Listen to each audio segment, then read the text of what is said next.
Le 10 juin 1540, le premier ministre d'Henri VIII, Thomas Cromwell, était arrêté et il était amené à la Tour de Londres, accusé de nombreux chefs portés contre lui. Dans la nuit du 12 au 13 juin 1540, Thomas Cromwell décida d'écrire au roi depuis la Tour de Londres pour l'implorer. Bonjour à toutes et à tous, j'espère que vous allez bien. Nous continuons notre petite série Tudors et je vous propose aujourd'hui la lecture de cette lettre de Thomas Cromwell au roi d'Angleterre Henri VIII. Prostré aux pieds de votre majesté, j'ai entendu par votre contrôleur que je devais vous écrire à propos de mon état des plus misérables. Et où j'ai été accusé de trahison, je n'ai jamais pensé de ma vie déplaire à votre majesté, et encore moins faire ou dire cette chose qui en elle-même est si hautement et abominablement offensante. Votre grâce connaît mes accusateurs, que Dieu leur pardonne.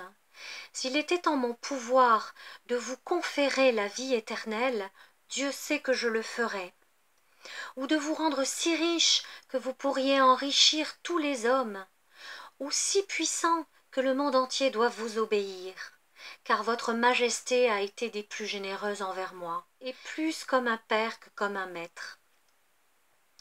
Je vous demande de la clémence si j'ai été offensant. Je n'ai jamais parlé au chancelier des augmentations, et à Forges-Merton ensemble. Et si je l'avais fait, je n'aurais jamais parlé d'une telle chose. Grâce sait quel gendarme Throgmorton a été envers vous et vos actions, ce que le maître chancelier a été pour moi. Dieu et lui le savent.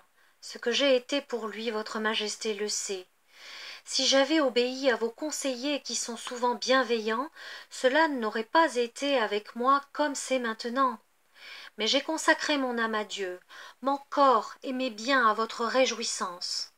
En ce qui concerne le Commonwealth, j'ai fait de mon mieux, et personne ne peut m'accuser à juste titre d'avoir commis des erreurs délibérément.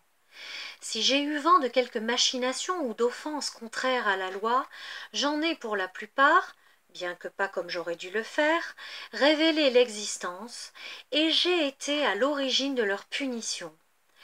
Mais je me suis mêlé de tant de choses, je ne peux pas répondre sur tout.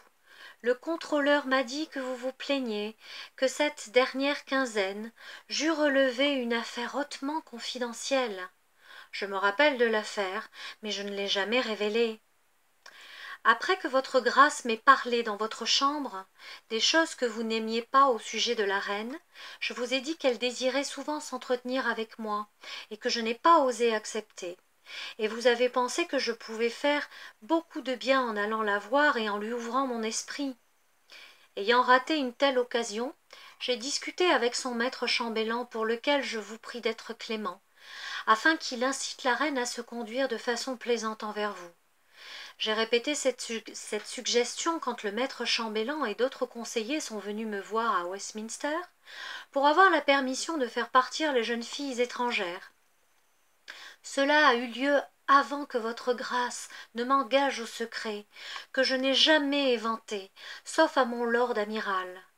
Mais sur votre commandement de dimanche dernier, le lord amiral, que j'ai trouvé tout aussi disposé que moi à chercher une solution pour votre aisance, en disant qu'il consacrerait le meilleur de lui-même à cette fin, a aussi été accusé à son interrogatoire de détenir des gens contre les lois, ni qu'il ne s'est jamais détenu personne excepté ses domestiques, mais c'était contre sa volonté, était si sollicité par des gens qui se disaient être ses amis qu'il recevait leurs enfants et amis, pas comme des domestiques, car leurs parents et proches les avaient trouvés.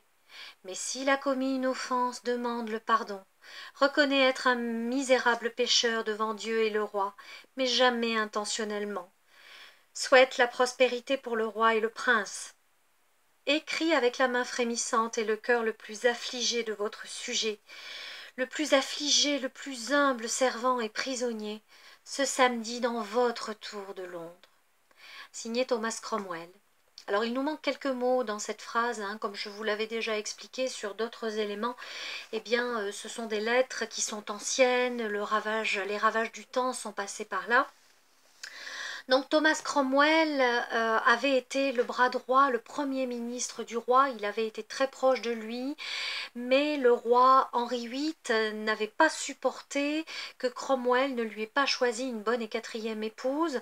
On se rappelle que c'est lui qui avait négocié en fait cette alliance avec les ducs de Clèves pour que Henri VIII épouse Anne de Clèves, sa quatrième épouse, et que quand elle était arrivée, le roi ne l'avait pas du tout appréciée physiquement, qu'il avait quand même dû se marier avec elle le 6 janvier 1540, mais qu'il avait pu divorcer le 9 juillet 1540, Anne de Clèves ayant accepté cette annulation de mariage.